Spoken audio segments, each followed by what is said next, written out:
The day the sky opened. No one believed the reports at first.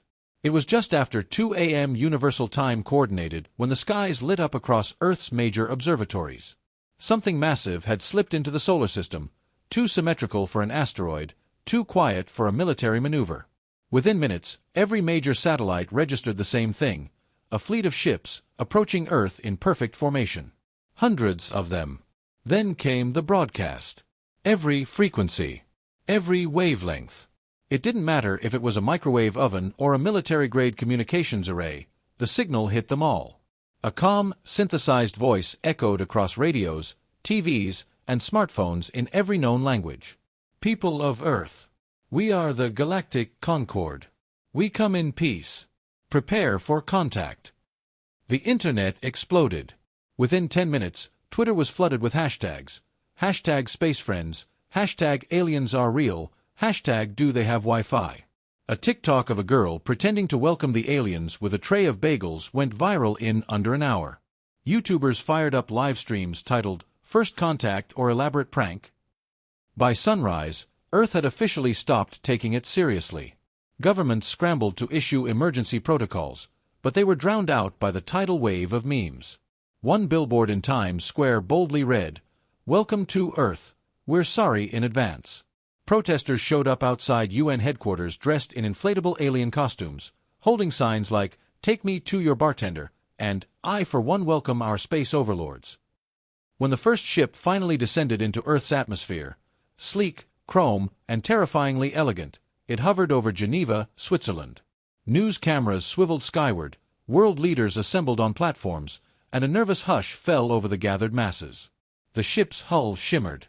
A glowing ramp extended. Out stepped something truly alien, 8 feet tall, slate-gray skin, eyes like polished obsidian, and ceremonial armor that looked like it had never known defeat. Captain Zirk of the Galactic Concord was not prepared for what he saw. Instead of silence or awe, the human crowd cheered, and someone threw a rubber chicken. The chicken bounced harmlessly off the polished ramp, flopping onto the ground with a sad little squeak. Zirk froze. His 4 eyes blinked in unison. A human in a dinosaur costume shouted, Welcome to Earth, BRO, and did a backflip. Zirk turned to his comms officer. Is this a war ritual? No, Commander. I believe this is celebration. Possibly sarcasm. Zirk frowned. In the thousands of first contacts the Galactic Concord had conducted, not once had a primitive species responded like this. There was supposed to be reverence, fear, tears, songs of surrender, not interpretive dance and inflatable tube men. From behind the barricades, a woman with a microphone approached. Welcome to Earth, she said brightly, adjusting her sunglasses. I'm Jessica, freelance journalist/podcaster/meme archivist. First question, do you guys believe in astrology, or is that just a us thing? Zirk tried to process the sentence. A dozen cameras clicked. Tourists posed in front of the ship. Someone tried to sell limited edition Alien Invasion Day mugs.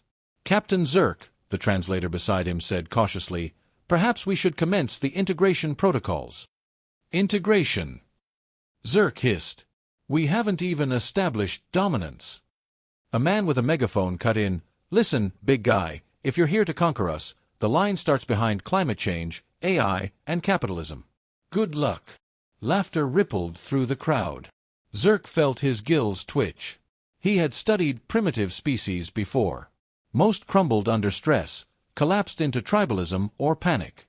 But humans, they joked. They mocked. They live-streamed it. He turned back to his ship. This planet is unstable. The translator paused. Or possibly unbreakable. From somewhere in the crowd, a familiar tune began to play, the theme from 2001, A Space Odyssey. A chorus of kazoo players joined in, off-key but spirited. Zirk had led campaigns against hive worlds, black hole cults, and biomechanical empires. But nothing, not training, not strategy, not his 400 years of service, had prepared him for Earth. One thing was becoming dangerously clear. Humans weren't afraid of them. They were laughing. And somehow, that was worse. A species that laughs at doom. Captain Zerk paced inside his ship, his long limbs flexing with agitation. Across the bridge, holographic screens flickered with live feeds from Earth. The humans were still laughing. They hadn't stopped since his arrival. They were selling T-shirts with his face on them. One even read, "Zerk happens." He hissed. "This cannot be real. This must be a simulation. Some cruel training exercise." His communications officer, Lieutenant Grax, gave a low hum. "Commander, I've run a full diagnostic. This is real. This is Earth." Zerk slumped into the command chair. "They should be terrified." "They were, briefly," Grax offered. "Then they began uploading something called memes." Zerk rubbed his temples with all 4 fingers. The Galactic Concord had protocols for everything: first contact, war de-escalation, species uplift, even planetary quarantine. But there was no contingency for a civilization that greeted the unknown with mockery and sarcasm. Determined to reassert order, Zerk requested a formal delegation. The United Nations agreed and invited the aliens to their Geneva headquarters. What Zerk encountered there would haunt him forever. The human delegation was composed of a retired army colonel with a prosthetic leg and an easy grin, a disaster relief worker with bright pink hair, a comedian with a YouTube channel, a teenager in a hoodie who, apparently, was the reigning logic puzzle world champion. None wore formal uniforms. One offered him a lollipop. Zerk cleared his throat, projecting his voice through the room. "People of Earth, the Galactic Concord welcomes you to the wider universe. Your world stands on the threshold of something greater, if you prove yourselves worthy." The human colonel leaned forward. "What's the catch?" "There is no catch," Zerk replied stiffly. "Only protocol. We seek to integrate advanced species. Peacefully." The comedian raised a hand. "Do you offer dental?" The room laughed. Zerk didn't understand the joke. "Again." "May I ask," the relief worker said, "how many species you've integrated before?" Zerk straightened. 72. "And how many laughed at you?" Zerk's mouth twitched. "None." "Then we're trendsetters," the teenager said. He was playing chess against himself on a handheld device. Zerk began to sweat, an unfortunate reaction his species had not evolved out of. That night, unable to sleep, he began combing through Earth's digital archives.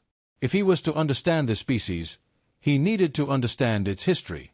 He watched documentaries, news footage, and personal vlogs. And with every passing hour, his concern deepened. Humans had survived plagues, world wars, mass extinctions, and environmental collapse. They had turned the atom into a bomb and still managed to build cities. They launched themselves into space on controlled explosions and then complained about the coffee on the International Space Station. They laughed during disasters, joked at funerals, mocked their own governments, their own species, even death itself. Zerk reviewed footage of a stand-up comic who performed routines in war zones, of nurses in pandemic units dancing in hazmat suits to cheer each other up, of entire cities turning off lights at night to watch meteor showers. This was not madness. It was something else. Resilience, perhaps. Adaptability, certainly. But it was something deeper. They made humor a weapon, a shield, a form of defiance. Grax interrupted his thoughts. "Sir, you need to see this." A feed appeared on the holoscreen. An alien diplomat, Zerk's peer, Ambassador Rekra of the Alari, was doubled over in laughter. Not the controlled chuckle of his species kind, but deep, convulsing wheezes. "What is he watching?" Zerk asked. Grax looked sheepish. "Human fail videos. Specifically, skateboard accidents." Zerk stared in horror as Rekra fell out of his chair laughing at a man in a banana suit colliding with a lamppost. Something was spreading. A new kind of influence. Not weapons or viruses or propaganda. Culture. Humanity's chaotic, unfiltered, absurd culture was infecting the galactic fleet, through humor. Zerk slowly sat back. He had assumed Earth would be easy to assess, easy to categorize. Primitive, fragile, undisciplined. But they were none of those things. They were durable, emotionally unpredictable. And perhaps most alarmingly, They had the ability to turn fear into fuel. They laugh, he muttered, because they've already faced everything we could throw at them. He turned to Grax. Ready the council. I'm invoking the right of assessment. The trial. Grax blinked. You're going to test them? Yes, Zerk said grimly. Because if this species is as dangerous as I suspect, we may not be able to control them. But maybe, just maybe, we can understand them. The test of worth. Captain Zerk stood before the assembled Galactic Council, their holographic visages circling him like ancient judges. I invoke the right of assessment, he announced, his voice echoing through the Concord tribunal chamber. Earth must face the triune trials, logic, diplomacy, and combat simulation. Let their merit, not their mockery, decide their fate. The council murmured. Some were curious, others skeptical. One, a crystalline being from the Volari cluster, simply nodded and said, About time. Earth was notified within the hour. The humans' official response came by video. It began with a loud electric guitar riff and cut to a bearded man in sunglasses sitting backwards on a folding chair. Hello, Galactic Concord, he grinned. Challenge accepted. Zerk blinked as text scrolled across the bottom. Welcome to the human trials, now with 80% more chaos. The first trial was logic. It was held aboard the Concord test station, inside a chamber filled with ancient alien puzzles designed to test intelligence and pattern recognition. Most species took days. Some failed entirely. Earth sent a teenager named Avi, still wearing pajamas and sipping something called Monster Ultra Zero. Avi glanced at the puzzles, mumbled, cool, and got to work. In 23 minutes, he completed them all. I just visualized the solution space as a neural manifold and exploited symmetry, he shrugged. Also, I do a lot of Sudoku. Zerk stared. You solved a fourth-dimensional lattice lock using Sudoku? Yeah. I mean, that and caffeine. The second trial was diplomacy. Here, Zerk felt confident. Humans were notoriously emotional and fractious. Surely, they'd fail at navigating a multi-species negotiation table. He was wrong. Earth's diplomatic representative was a woman named Kiera Jones, a viral lifestyle coach with 17 million followers. Kiera walked into the chamber wearing a solar-powered dress and greeted each alien with a custom phrase in their native dialect. She then began the summit by announcing, Let's unpack some emotional boundaries and find shared joy. By hour 2, she had convinced a warlike species to consider therapeutic forgiveness and helped 2 rival empires co-author a treaty while live-streaming. Zerk watched, stunned, as alien delegates began quoting her. One even asked for merch. Afterward, Zerk confronted her in private. You're not a trained diplomat, he accused. She smiled. I'm a relationship coach. Same thing, just with less paperwork and more glitter. Zerk twitched. You defused a 1,000-year blood feud using glitter? Kiera winked. And empathy. The final trial was combat simulation. Here, Zerk expected a show. Earth's history was full of violence. Let them try brute force against the simulation designed to challenge even battle-hardened war species. But Earth's participants didn't bring soldiers. Instead, they brought a team of professional gamers. 5 humans walked into the arena wearing neon jackets and carrying modded VR visors. Where's the controller? One asked. Oh, full neural sync. Nice. The simulation loaded, an ambush scenario on a hostile planet. Alien observers watched from control rooms as Earth's team dropped into the map. Zerk leaned in. Within minutes, the humans rewired the simulation. One of them, Nox, hacked the scenario mid-battle and spawned hoverboards. Another customized the HUD for memes. A third added a thumping dubstep soundtrack. Then they cleared the mission in record time, with 0 casualties, while performing synchronized victory dances. The audience stared in silence. Then thunderous applause broke out. Zerk didn't clap. Later, in his private quarters, he reviewed footage again and again. Not just the results, but how the humans had behaved throughout. They weren't just intelligent. They were chaotic, unruly, improvisational, and utterly effective. He sent his final report to the council. Earth has passed all 3 trials. Not through conformity or obedience, but through ingenuity, cultural unpredictability, and emotional dexterity. They do not operate within known patterns. They create new ones. He paused, then added, "Their laughter is not weakness. It is a weapon. One we do not yet understand." That evening, Zirk walked the observation deck. Earth spun beneath him, blue, strange, and filled with noise. He didn't know if humanity would save the galaxy, or drive it mad. But he was sure of one thing now. They weren't like any species that had come before. They were dangerously original. The punchline of the universe. Captain Zirk sat quietly in the Concord's Central Hall of Cultures, where the Galactic Council had just concluded a vote. The chamber echoed with the sounds of ancient decision-making, ritual tones, pulses of color, and the occasional sigh from the bureaucratic jelly beast of Duluth Prime. The results scrolled across the massive circular display. Resolution passed, Earth to be granted observer status in the Galactic Concord. There were no protests, no hesitations, just a silent, collective acknowledgement that something irreversible had begun. The humans had made their impression. Now the galaxy would have to deal with it. Zirk stood and walked alone through the transit tunnel, heading toward Earth's cultural embassy, recently constructed aboard the flagship at the humans' request. It had taken them 3 days to design it and 6 more to build it themselves, for vibes. Inside, he was greeted by a life-sized cardboard cutout of himself, holding a sign that read, "Alien Friend Approved. Free Earth Snacks Inside." He growled and brushed past it.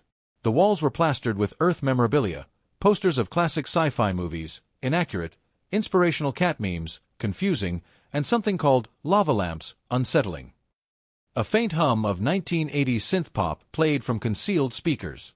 At the far end, sitting cross-legged on a couch made of repurposed hover crates, was Kiera, their unofficial spokesperson and now the galaxy's most followed interstellar influencer. She looked up. "Captain Zirk. Fancy a Capri Sun?" He declined. Politely. "Barely. I've come to understand your next steps," Zirk said. "Now that Earth has observer status, your people may travel freely. You may study other species. You may ruin everything with our cultural exports," she grinned. "Already working on it." He inhaled deeply. "I do not understand your people." She sipped from her metallic pouch. "That's the secret. We don't either." He sat across from her. How does a species as fragmented, volatile, and irrational as yours survive?" Kiera tilted her head. "You saw the logic trial, the diplomacy summit, the sim combat. We're not irrational. We just don't take ourselves too seriously. That's not a virtue. It's dangerous." "No," she said softly. "It's human. We laugh because if we didn't, we'd fall apart. Every species you've met bowed to fear. We stared into the abyss and started cracking jokes. You call that chaos. We call it hope." Zirk considered this. Slowly. "We assumed that humor was a sign of immaturity," he said. Kiera leaned forward. "No, Captain. It's a sign of resilience." They sat in silence for a moment as the synth music shifted to a cover of Bohemian Rhapsody sung by a choir of Martian throat singers. "Your memes are spreading through the fleet," Zirk admitted. "Good," she smiled. "Laughter is contagious." He gave a reluctant nod. "I've noticed. 2 entire crews are now communicating in pop culture references." The Ilari ambassador attempted to describe a black hole as a big OL nope sandwich. She laughed. "And yet, did it work?" "It did," he said reluctantly. More silence. Then Kiera stood. "We're not perfect, Captain. We fight. We fall. We get it wrong more than we get it right. But we keep showing up. And we keep laughing." She turned toward the massive viewing window. Earth shone in the distance like a marble, bruised but beautiful. "Let me guess," she said. "You thought you'd bring civilization to us." Zirk didn't reply. She looked over her shoulder. "But now you're wondering if maybe we're here to bring something to you." He didn't want to say it. But deep down, he knew she was right. Humanity didn't need to be shaped by the galaxy. The galaxy was about to be reshaped by humanity. He stood, nodding slowly. "I will update the council." As he turned to leave, she called out, "Hey, Zirk!" He paused. She tossed him a rubber chicken. It bounced off his chest and squeaked. "What is this?" he asked flatly. She grinned. "That, my friend, is a universal constant. Trust me. One day, even you will laugh." Captain Zirk walked out of the human embassy holding a rubber chicken and wondering if the galaxy was ready for its newest members. He wasn't sure. But one thing was certain now. First contact had been made. And Earth had delivered the punchline.